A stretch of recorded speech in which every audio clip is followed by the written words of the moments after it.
The Wedding Knell by Nathaniel Hawthorne.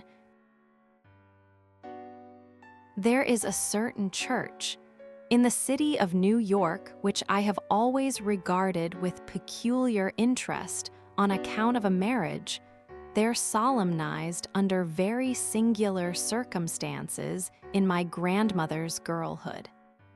That venerable lady chanced to be a spectator of the scene, and ever after made it her favorite narrative. Whether the edifice now standing on the same site be the identical one to which she referred I am not antiquarian enough to know, nor would it be worth while to correct myself, perhaps, of an agreeable error, by reading the date of its erection on the tablet over the door. It is a stately church surrounded by an enclosure of the loveliest green, within which appear urns, pillars, obelisks, and other forms of monumental marble, the tributes of private affection or more splendid memorials of historic dust. With such a place, though the tumult of the city rolls beneath its tower, one would be willing to connect some legendary interest.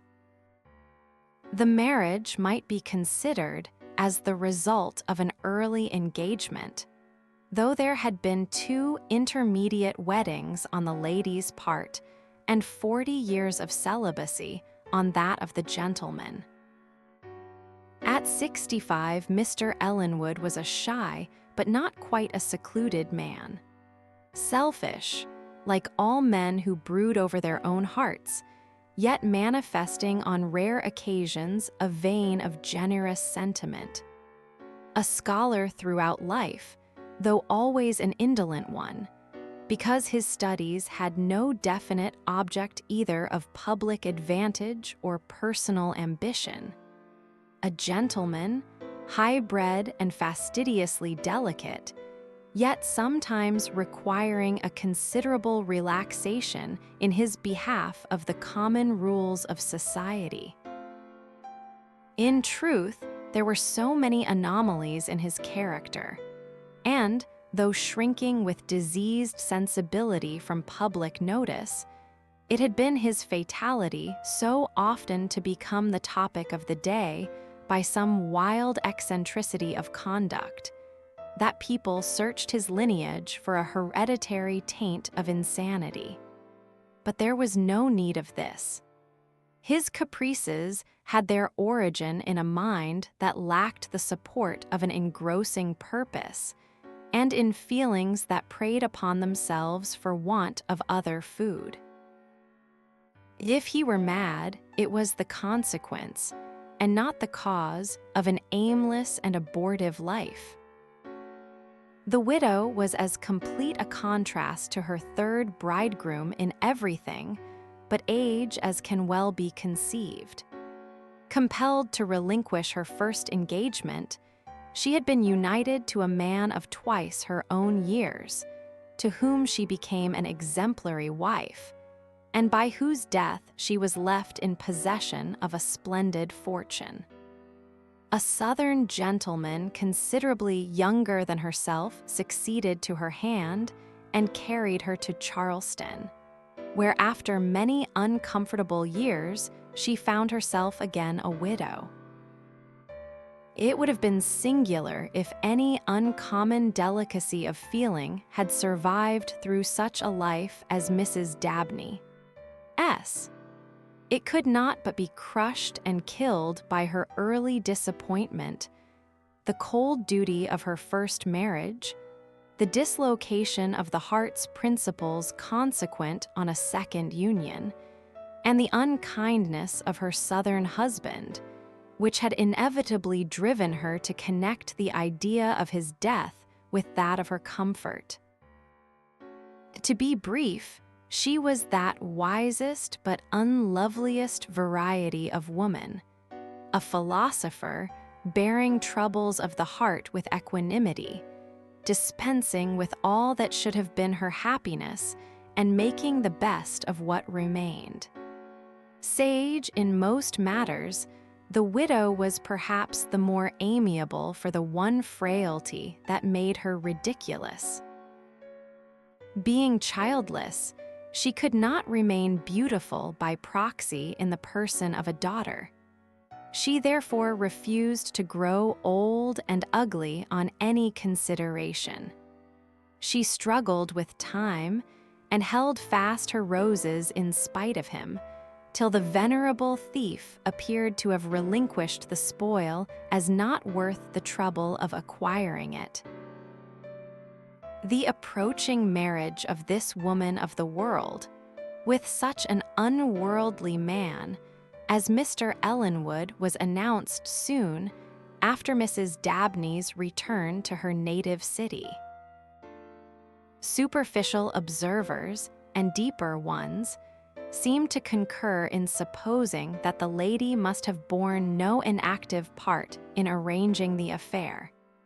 There were considerations of expediency which she would be far more likely to appreciate than Mr. Ellenwood.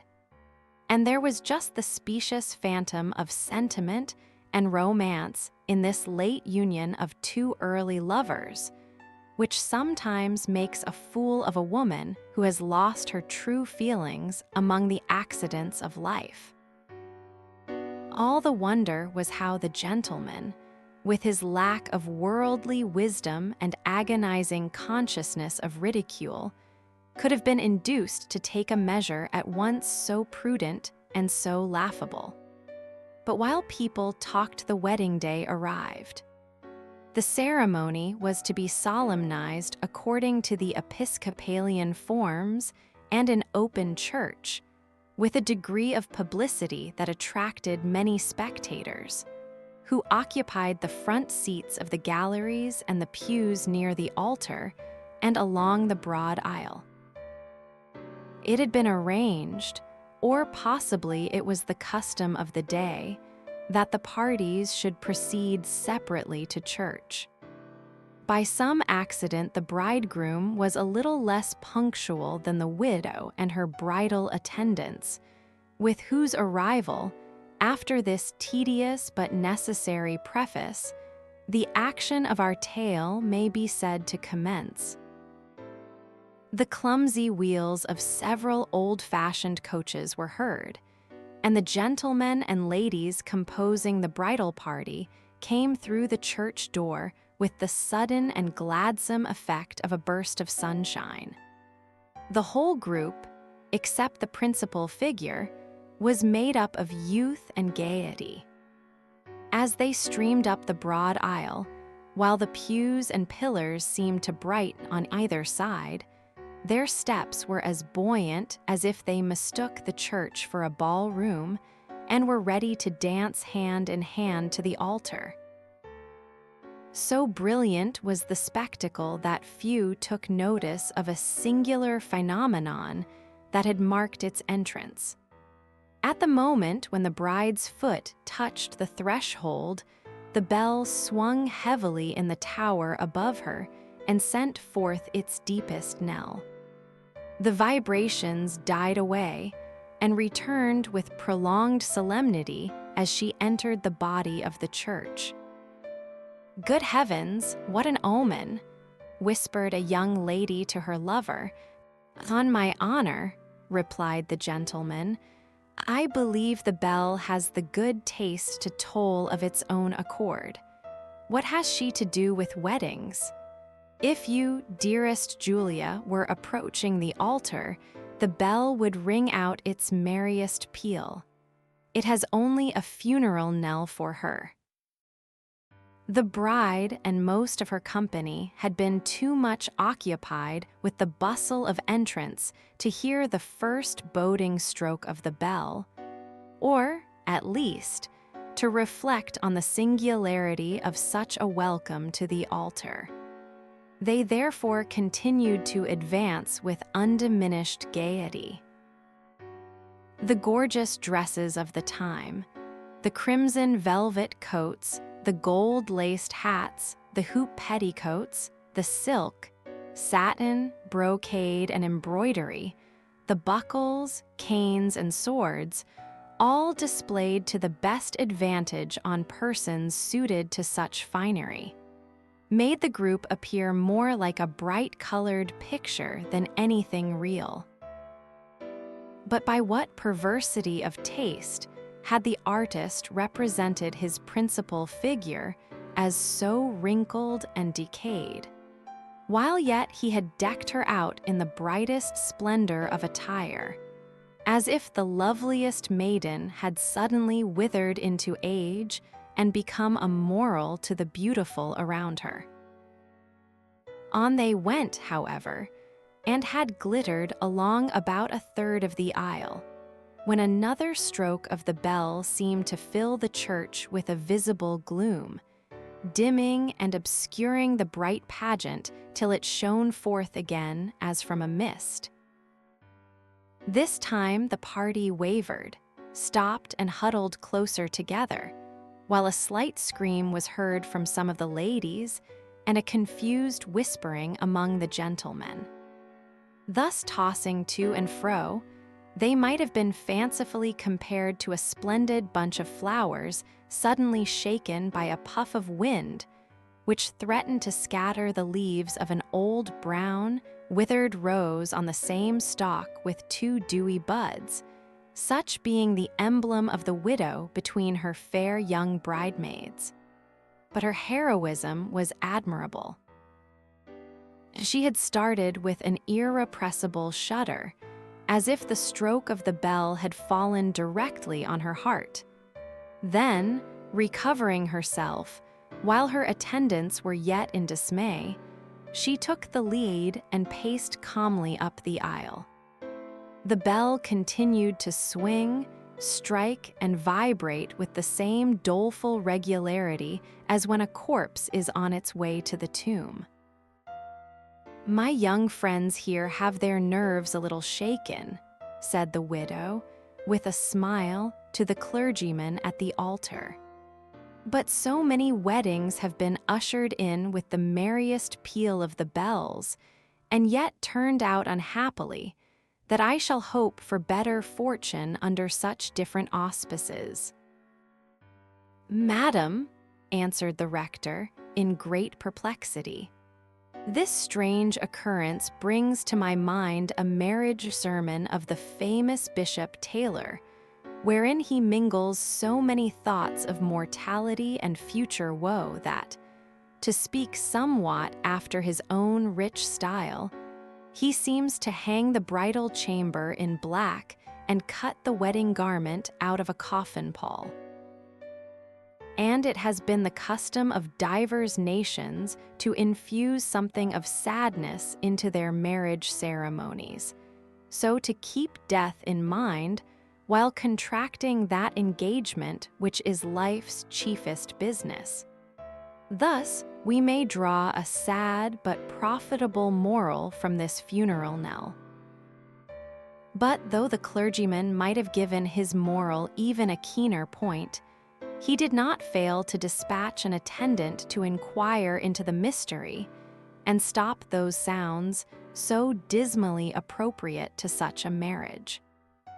A brief space elapsed, during which the silence was broken only by whispers and a few suppressed titterings among the wedding party and the spectators, who after the first shock were disposed to draw an ill-natured merriment from the affair.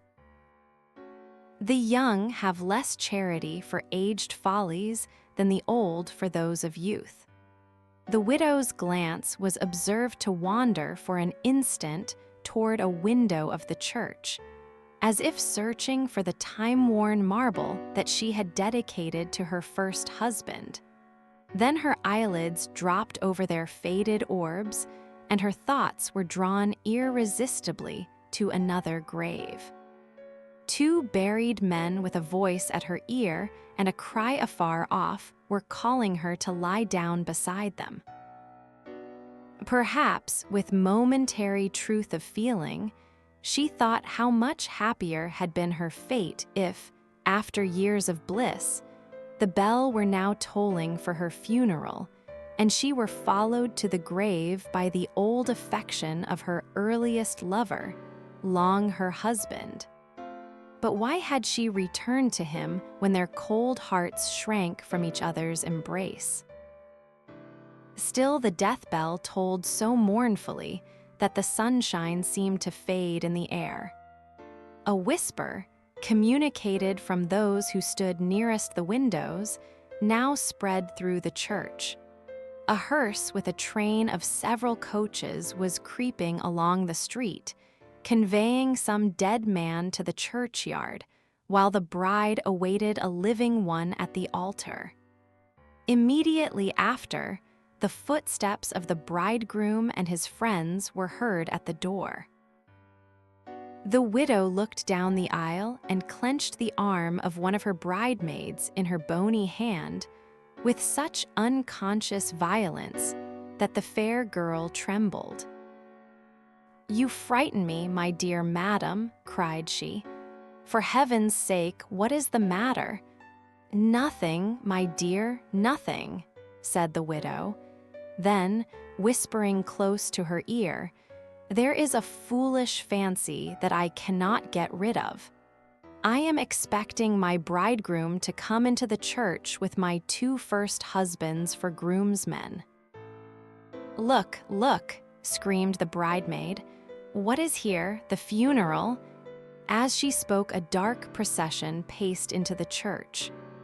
First came an old man and woman, like chief mourners at a funeral, attired from head to foot in the deepest black, all but their pale features and hoary hair, he leaning on a staff and supporting her decrepit form with his nerveless arm. Behind appeared another and another pair, as aged, as black and mournful as the first. As they drew near, the widow recognized in every face some trait of former friends long forgotten, but now returning as if from their old graves to warn her to prepare a shroud. Or, with purpose almost as unwelcome, to exhibit their wrinkles and infirmity and claim her as their companion by the tokens of her own decay. Many a merry night had she danced with them in youth, and now in joyless age she felt that some withered partner should request her hand, and all unite in a dance of death to the music of the funeral bell. While these aged mourners were passing up the aisle, it was observed that from pew to pew the spectators shuddered with irrepressible awe as some object hitherto concealed by the intervening figures came full in sight. Many turned away their faces, others kept a fixed and rigid stare, and a young girl giggled hysterically and fainted with the laughter on her lips. When the spectral procession approached the altar, each couple separated and slowly diverged, till in the center appeared a form that had been worthily ushered in with all this gloomy pomp, the death knell and the funeral. It was the bridegroom in his shroud. No garb but that of the grave could have befitted such a death-like aspect. The eyes, indeed, had the wild gleam of a sepulchral lamp. All else was fixed in the stern calmness which old men wear in the coffin. The corpse stood motionless, but addressed the widow in accents that seemed to melt into the clang of the bell, which fell heavily on the air while he spoke. "I come, my bride," said those pale lips. "The hearse is ready. The sexton stands waiting for us at the door of the tomb. Let us be married, and then to our coffins." How shall the widow's horror be represented? It gave her the ghastliness of a dead man's bride. Her youthful friends stood apart, shuddering at the mourners, the shrouded bridegroom and herself. the whole scene expressed by the strongest imagery the vain struggle of the gilded vanities of this world when opposed to age, infirmity, sorrow, and death. The awestruck silence was first broken by the clergyman. "Mr. Ellenwood," said he soothingly, yet with somewhat of authority, "you are not well. Your mind has been agitated by the unusual circumstances in which you are placed. The ceremony must be deferred. As an old friend, let me entreat you to return home." "Home, yes, but not without my bride," answered he in the same hollow accents. "You deem this mockery, perhaps madness. Had I bedizened my aged and broken frame with scarlet and embroidery, had I forced my withered lips to smile at my dead heart, that might have been mockery or madness. But now let young and old declare which of us has come hither without a wedding garment, the bridegroom or the bride." He stepped forward at a ghostly pace and stood beside the widow, contrasting the awful simplicity of his shroud with the glare and glitter in which she had arrayed herself for this unhappy scene. None that beheld them could deny the terrible strength of the moral which his disordered intellect had contrived to draw. "Cruel, cruel," groaned the heart-stricken bride. "Cruel," repeated he.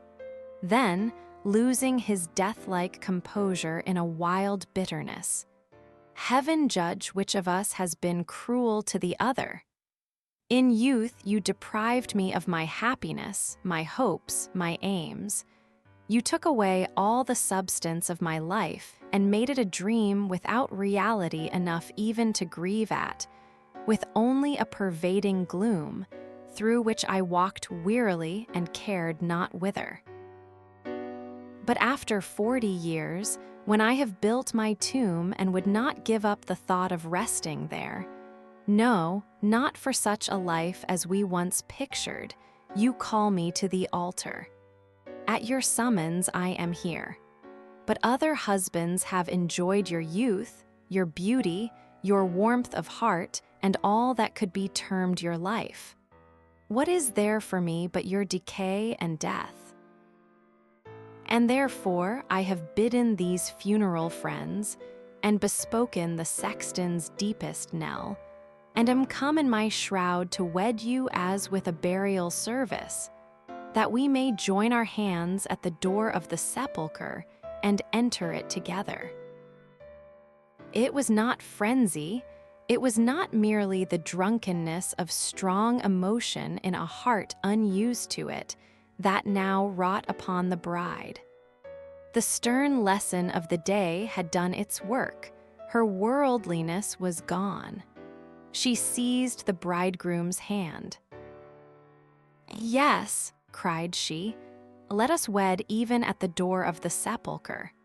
My life is gone in vanity and emptiness, but at its close there is one true feeling. It has made me what I was in youth, it makes me worthy of you. Time is no more for both of us. Let us wed for eternity." With a long and deep regard the bridegroom looked into her eyes, while a tear was gathering in his own. How strange that gush of human feeling from the frozen bosom of a corpse! He wiped away the tear, even with his shroud.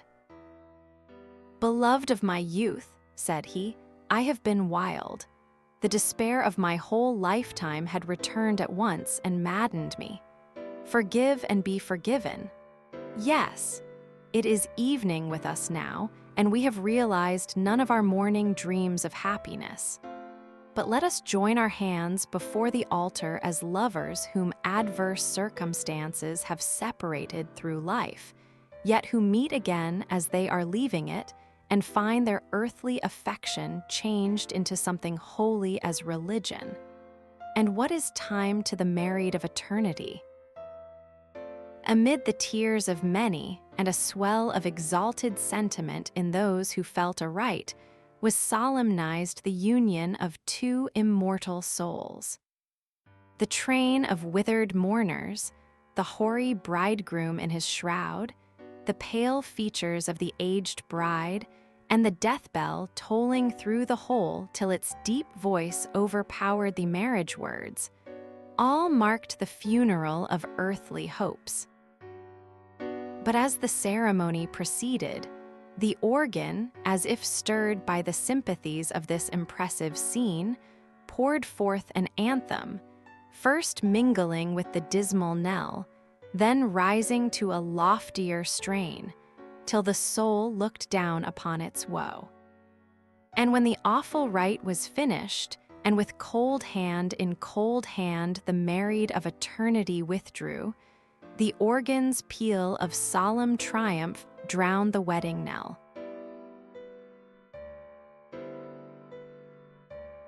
That was The Wedding Knell by Nathaniel Hawthorne. A man arrives at his own wedding in a burial shroud, and somehow, by the end, it's the most honest love story in the room. What struck me in the writing is how Hawthorne builds the dread in layers: the bell, then the hearse, then the mourners, each one a step closer to the thing you can't quite look at yet. It reads like a piece of music that resolves in a key you didn't expect. Here's the question I keep sitting with. Was what Ellenwood did an act of cruelty, or was it the only true thing either of them had left? Tell me where you land in the comments. If this one got under your skin, give it a like and send it to someone who appreciates literature that doesn't look away. Subscribe so you don't miss what's next. There's a full catalog of classics here, completely free, and the next story is already waiting for you.